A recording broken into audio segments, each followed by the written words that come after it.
Sorry for the technical difficulties. The laptop that we usually stream from completely crashed without any sort of warning. But to keep you updated, Chirinos worked a walk. He's on first base, and that's a new hitter. That is Ezekiel, who is up at the plate. Ezekiel Lopez is batting. Did not catch that. Noel Ferry had to fill me in.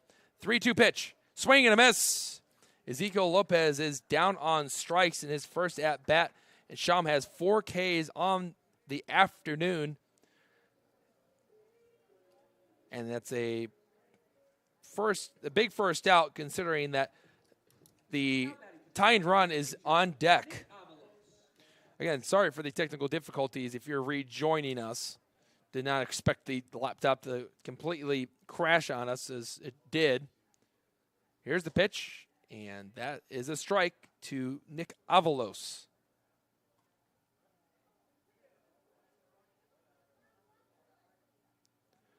Oh, 1 out. Corn Dogs up 3 runs, trying to hold on to this lead and pick up the win. Avalos waves at a slider, and he missed at it. It is 0-2. And I was talking about how the schedule really shaped up for Northern League fans that may tune into every game that they can. Here's the pitch, and that is a wave and a miss from Avalos. He was fooled on the slider, didn't even stand a chance, and that's back-to-back Ks for Sham. And for Avalos, he has just hit for the Golden Sombrero. 4 strikeouts and 4 at-bats. Just not the day for Avalos, the designated hitter for the American Giants. And now they'll have to do battle against Mike Gladden. Still running on first base with 2 outs. And Sham deals the first pitch. And he goes back to the breaking ball for ball 1. But with the Oilmen starting at 1 o'clock, the game ended at around 4:30. Then you could turn around, get a little bit of a break, tune into the Vikings-Panthers game, which started at 5, went an hour 59. And our game started at 7. So that game ended, and ours started at the same time, which is incredible. Here's the pitch. It's down low, 2-0. So it's kind of like NFL Red Zone. You can jump from one game to another. I know a lot of fans enjoy watching NFL football on Red Zone because they can find out if maybe their first-round pick in fantasy football scored a touchdown. And then you can start trash-talking your opponent that week, usually a friend or a family member. Here's the pitch, and Sham misses down low, and it's 3-0. And a walk here to Gladden would send up Gene Carlos and put the tying run at the plate. It's only a 3-run game. The Corn Dogs have not had too many drama-filled games against the American Giants this year. It was 17-0, 8-3, and 10-4. So they've defeated them by 5 runs or more in every game. And then you have the anomaly that was 17-0. 3 balls, no strikes, 2 outs. Here is Sham, and Sham throws in a strike. It was in there, outside corner, 3 balls and 1 strike. On a nice, cool day in the region. A lot different than yesterday, where you can't even walk outside without feeling a lot of pressure being applied because of the humidity that was over 100%. It felt like it was 105 yesterday. Sham delivers, and that's called strike 2. He got the inside corner, and he's battled all the way back. But on this pitch, Chirinos will be on the move, as this is a payoff pitch with 2 outs. As there will be a result here that either ends the inning or continues it, and ball forward, just give Chirinos second base. Sham is ready. He lifts his leg, goes down the mound, and he throws ball 4. Just a little bit low, as Gladden was a little pumped up there and threw the bat from the barrel and threw it pretty hard over the first base, as he did earn that walk. And that will bring up Gene Carlos. And this is a big spot. Gene Carlos is the tying run as of right now in a 3-run game. Gene Carlos, if you say that fast enough, kind of sounds like John Carlo.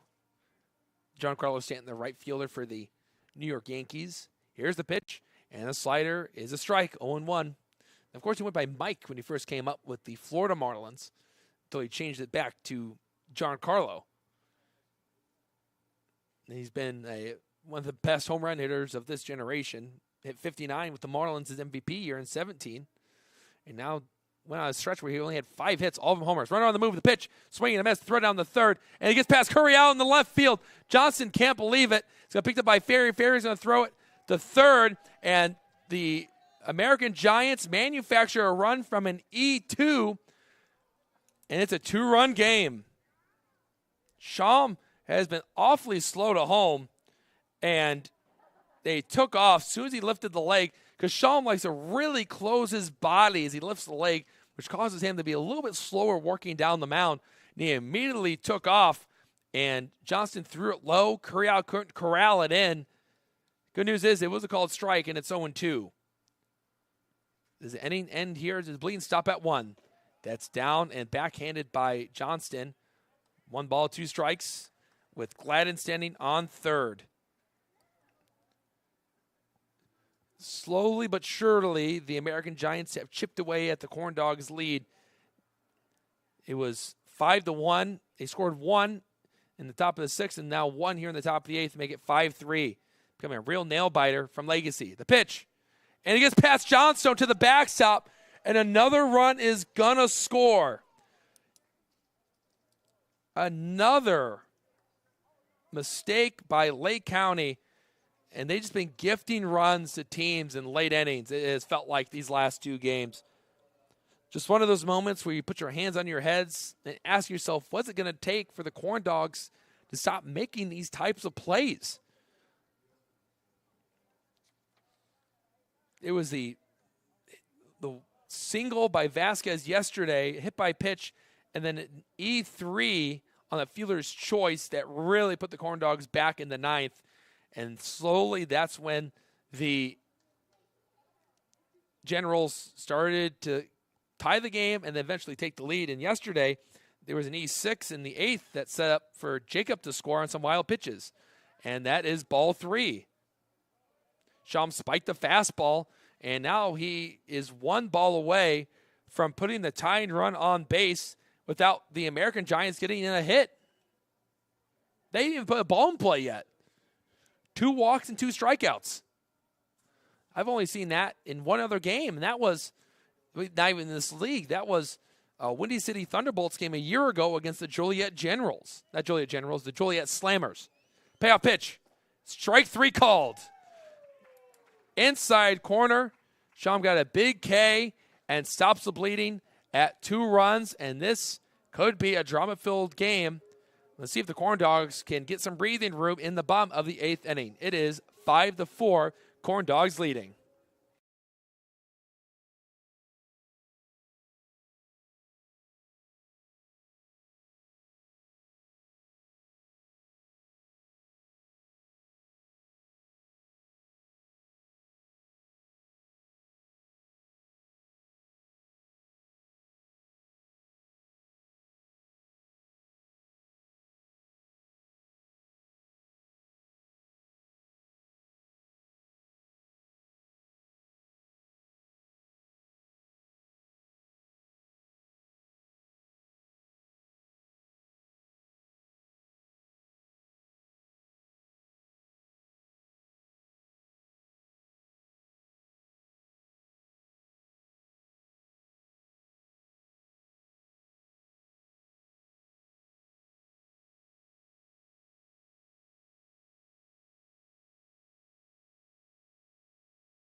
Bottom of the 8th inning, and the American Giants have slowly made this a 1-run game. It is 5-4, where the Corn Dogs' bats have been awfully quiet in some innings. It was really that huge bottom of the fourth inning when they scored 4 runs off of 4 hits to give them a lead, and they were able to score 1 more in the 5th, but 3 unanswered runs by the American Giants, and the Corn Dogs are going to turn this game into a save situation, and we'll see who they might warm up to try and get the save in the 9th. And Athletico Physical Therapy is a proud partner of the Lake County Corn Dogs. We treat you, not just your injury. Visit athletico.com to book your appointment today. That is athletico.com. The pitch from Yarborough is just a little low to Johnston, 1-0. And for the Corn Dogs, for them to get some breathing room and add some insurance runs here, it really comes down to getting your leadoff man on base. The Corn Dogs have not done that for quite some time, not since the 3rd inning. Taking outside for strike 1 on the outside corner, 1-1. That was from Terry's single in the 3rd inning. But other than that, 4th through the 7th, not one leadoff guy has gotten on. Johnston trying to change that right here. Because you kind of look at the percentages and how they've been measuring how big at-bats are when you are a leadoff hitter. And you have a better chance of scoring with the guy on first with no outs than you do with the guy on second with 1 out.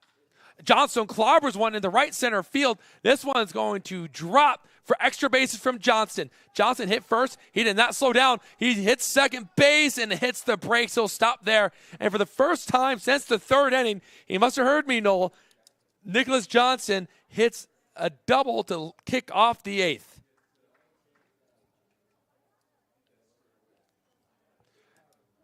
Donovan Nanfelt steps up after Johnston gets in the 2nd. And Johnston now 2 for 4 in this game. One of the outs he had was actually a line out to short. He was robbed of his 3rd hit. Corn Dogs looking to make this a multi-run game instead of just a 1 lone run. 1 run looks scary. Nanfelt will take a breaking ball for a ball, 1-0. Nanfelt 1 for 3 with a run scored and 2 strikeouts, sandwiched his single in the 4th. Yarborough is coming out of the stretch, as he typically does, even when there's no one on base. He delivers, and that's up and in, 2-0. Oh, that's actually a strike, 1-1.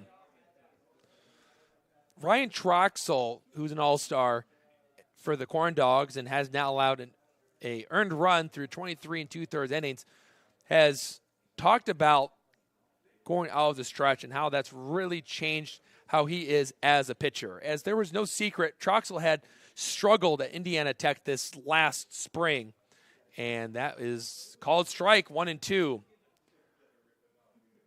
But he got here to the Corn Dogs, and you just heard me say it. No earned runs this year. It may say on point streak, but the point streak's a little off because the runs that scored were from an error on the catcher. And after that, Troxel didn't allow any hits, so it wasn't as though the runs would have scored anyway. The error cost them the 2 runs to score.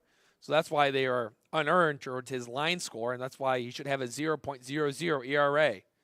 Nanfelt takes that one for a ball. It was up by his head, and it's 2-2. But he says that pitching out of the stretch, he says it's very simple. He feels a lot better. And you can kind of see it in his, not just in his numbers, but the way he looks while he's on the mound. The fastball, his slider's got sharper break to it, and he's incorporated a changeup that has induced some swings and misses. And even then, if they do make contact, there's some ground balls. The Corn Dogs make the plays behind Troxel. 2 balls, 2 strikes. Here's the pitch from Yarborough, and that is off for ball 3. And Troxel even taught Drew Westland, who's on the American Giants, who's supposed to pitch tonight, but it does not look like he will come out of the bullpen tonight for Chicago. And Troxel is really a student of the game. I don't know if there's any other pitchers that study pitching like Troxel. So not only is Troxel feeling better on the mound physically, but when you're studying the game and know what you want to do in every at-bat, it can really make you feel confident mentally. And that's why you've seen more and more pitchers go to the stretch. 3-2. Nanfelt is late on a slider.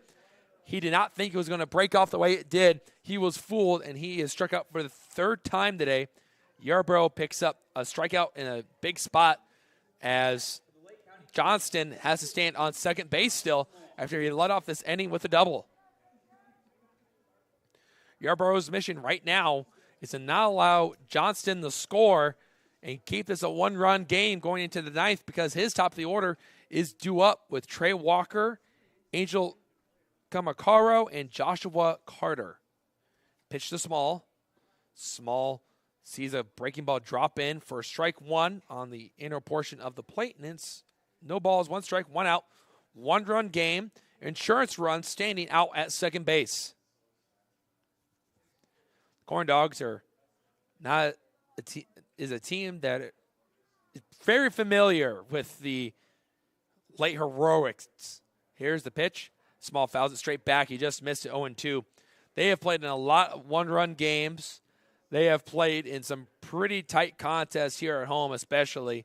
You can think of the trilogy, as we call it up here in the booth, all the games where it came down to the final innings and the Corn Dogs had to deliver in some big spots.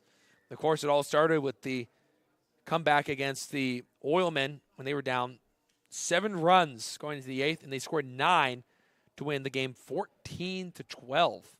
Here is the pitch. And Small, did he go? They're going to check. He did not. The question, did he go, maybe had 3 question marks after that, because that one was close. Somehow, some way, Colin Small was able to keep the bat back and not offer at it. And the thing that's also really impressive, too, about the pitchers coming out of the stretch is that they're still throwing for a higher velocity. Back in the day, you see every pitcher from every generation, they've always done something different. They had the really long mechanics back then. Colin Small fouls it straight back. He stays alive to see another one. It was a hanging breaking ball that he wanted to make sure he fouled off. Walter Johnson had a unique one. Even look at Satchel Paige and how he would really lean back and show the batter literally the bottom of his cleats as he worked down the mound. And then in the 60s, it was very popular to step behind the mound and work your way down. David Price then made it really popular to step forward and then lift your leg back to get the momentum rocking to and from. And Small is down on strikes. He swings and misses. Back-to-back kegs for Yarborough, and there's 2 gone. Wow. Yarborough might tiptoe his way around that leadoff double and assure that the Corn Dogs have to protect a 1-run lead in the top of the 9th. Who's going to close the game? That's the next question. Schaum is up to 61 pitches in his relief appearance, but he did not have a good top of the 8th as 2 runs scored without any baseballs being put in play against him. It was walks, wild pitches, an error, a stolen base. Gavin Terry swings and lifts one off to the left. It will head its way into the parking lot where fans, I don't know if they get more excited for when the runs score or if a baseball is lifted into the parking lot. Yeah, I think that concern is a good word, too, as Noel Ferry chimes in from some plexiglass that protects the broadcaster's booth from the PA announcer. And called time, 0-1, still, with 2 outs, runner on second.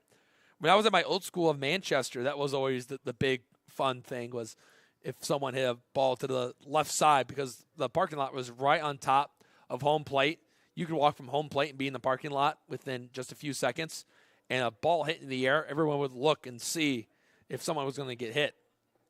Terry takes a strike, inside corner, 0-2. I never parked there, and if I did, I parked a long ways away.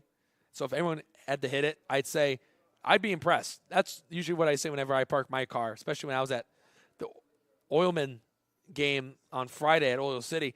They have the big brick monster and then more netting above it. So you really have to get a hold of it. And I parked a good ways away from it. And I said, if someone can hit it, tip of the cap. 0-2. Gavin Terry's choking up on the bat. The pitch from Yarborough. Ground ball to the right side. Carlos, the second baseman, flips it. And after a leadoff double, the Corn Dogs cannot score as Yarborough works his way around that double. And the American Giants, either 1 run and tie it, or 3 outs could end it. Let's see. Don't go anywhere. The Corn Dogs are going for a win. You're watching Corn Dogs Baseball on the Corn Dogs Broadcasting Network.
It's the ninth inning. We have reached possibly the final frame of the game, but this is the final frame of regulation, and the Corn Dogs lead it 5-4. They're going to return to Dylan Matusak. Before we can tell you about the closer for the Corn Dogs, we're going to tell you about Robin Salzadir. Without Properties is a proud partner of the Lake County Corn Dogs. Whether you are purchasing a new home or selling the one you currently own, Robin specializes in obtaining the best price in Northwest Indiana. Call her today at 312-671-0034. That's 312-671-0034. And every pitching change this season is brought to you by IBEW Local 697, proud partner of the Lake County Corn Dogs. And this is when I would usually stop and then point to Noel Ferry so that you can finish that statement. But he's to my left, and you guys wouldn't hear him. It would be a mess. But it's just not the same. Yeah, you're right. You're right. It's just not the same. It's like Batman not having Robin tonight. But Dylan Matusak, he's trying to lock down the save here. He has 2 on the year and a 1-1 record with a 2.29 ERA. This is his 12th appearance out of the bullpen this year, where he's pitched 15 2/3 innings with 23 Ks, 15 walks, and 13 hits.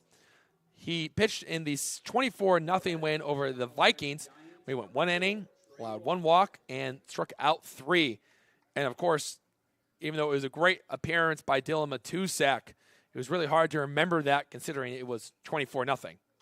Walker swings at the first pitch. It's hit to the right. Johnson and Nanfield racing for it, and it's going to hit the very top of the American Giants dugout as Johnson looked like he bounced off the door of the American Giants dugout, and he seems to be okay.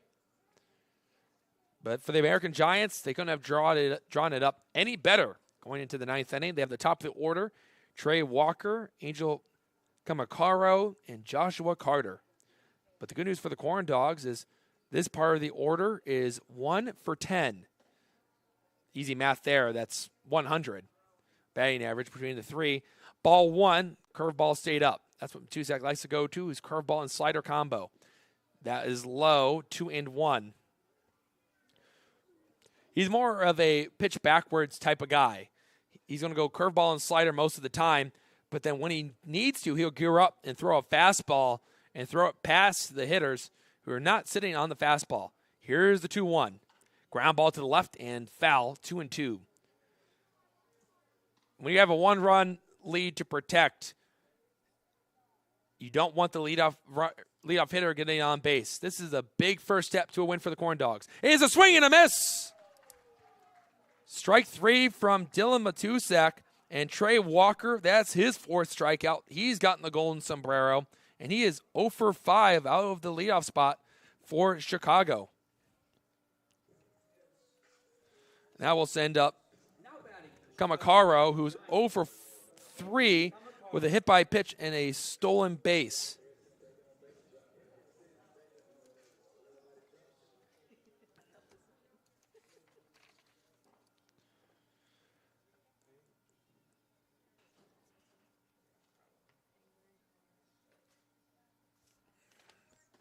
That's on the, thought was on the outside corner, but it just missed by a few inches, 1-0.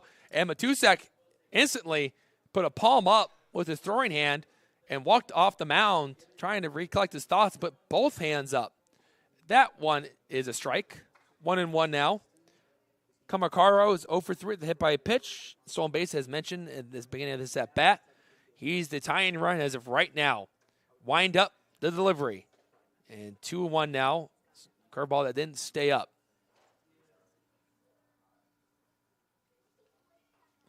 Two balls, one strike, one out. Matusak really taking his time in between pitches right now, becoming the human rain delay. And it's a foul ball, an awkward cut from Kamakaro as that fastball ran in on him, and he turned. He didn't expect it. He must have thought it was going to break into the strike zone, and that's why he took the cut on a fastball that was so inside, but it hit off his bat. It's 2-2. Here's the pitch. Hit in the center. Terry going to his left. He's going back now. He spins, and he makes the play. He really had to navigate his way out there into center field, and there's 2 outs. Here we go. Joshua Carter and Cal Curiel is going into the dugout to get the baseball. They got thrown past him. Was a little bit confused of why Curiel was walking back to the dugout. Thought maybe his glove had split when he caught the baseball, but his glove seems to be okay. Carter is the last man between the Corn Dogs and a victory. He ducked out of the way, but it's a strike anyway. Uncle Charlie makes Joshua Carter dance out of the way, 0-1. Carter 1 for 3 with a double, a fly out, and a strikeout looking with 1 walk. And that's strike 2. American Giants are down to their final strike. Is it hit? Is it hit right here? Matusak has 2 saves. Fans are standing up and clapping their hands. And time is called by Carter. Oof. Now we got to wait a little bit more. It's kind of like one of those singing competition shows where they're about to reveal the winner. But then they say after the break, 0-2 pitch Matusak. And that's where he wanted it. It stayed up. 1 ball and 2 strikes. He's really setting up a breaking ball right here. 1 ball and 2 strikes, 2 outs. Corn Dogs up the 1 run, trying to win 22 of their first 30 games and add a game on to the Oilmen, who are in 3rd place. Matusak delivers. Swing and a miss! The tag to Carter, and the Corn Dogs win 5-4. They are now 22-8 on the season, and Carter is saying a few choice words to the Corn Dogs as he goes back to the dugout as he was pushed away by the umpires, and the umpires are still making the Corn Dogs go back to their dugout. And the American Giants manager is working his way back.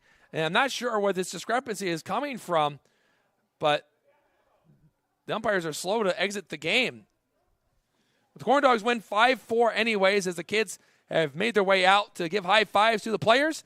We will send it to the post-game show as the Corn Dogs celebrate their 22nd win on the year, and they are 22-8 on the year.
welcome back into the booth as the Corn Dogs win it by a final score of 5-4.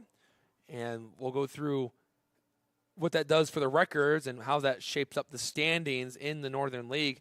The win for the Corn Dogs puts them at 22-8 on the year, as we said before we headed into this postgame show. They're now 4.5 games up on the Southland Vikings and 6 on the Oilmen that are in third place. The American Giants are now 15.5 games out of first place, and they've lost 6 straight games and have only been able to win 1 of their last 10 games, so 1-9 in the last 10. For the Corn Dogs, they won this game on 5 runs, 9 hits. They committed 1 error. And the American Giants had 4 runs on 6 hits. They committed 2 errors that were both in the first inning. Let's go through the scoring plays real quickly. Mike Gladden was driven in by Gene Carlos as he was moving towards third base, and Small was able to tackle the baseball, and Gladden went home and gave Gene Carlos the RBI, make it 1-0. The Corn Dogs then got some big hits from Gavin Terry and Brett Mathies, who both got 2 RBI hits into left field to give the Corn Dogs a 4-1 lead. And they were able to score 1 more in the 5th inning after Matulich hit a double and scored on the hit from Nicholas Johnston, who had himself a night. And then in the 6th, the American Giants scored a run on a home run from Gino Casillo, a bomb over the right field wall. And the American Giants scored 2 more runs on a couple of wild pitches and a error from Johnson, who threw it down the left field line and allowed Chirinos to score. And Gladden scored for the second time off a wild pitch. Dylan Matusak then locked up the save, going 1-2-3 against the American Giants, striking out 2 of the 3 hitters that he faced to get his 3rd save. Thanks for watching tonight's game. Please make sure to join us tomorrow and come out to the field. It's a great time. We would be happy to see your lovely faces here at Legacy Fields as the Corn Dogs take on the Crestwood Panthers with the first pitch coming at 7 o'clock. Your Macron player of the game was Brett Mathies, who went 2 for 3, getting on base 3 times tonight and had 2 RBIs. Thanks for watching. We hope to see you tomorrow. Corn Dogs and Panthers at 7 o'clock. Have a good rest of your night, and we hope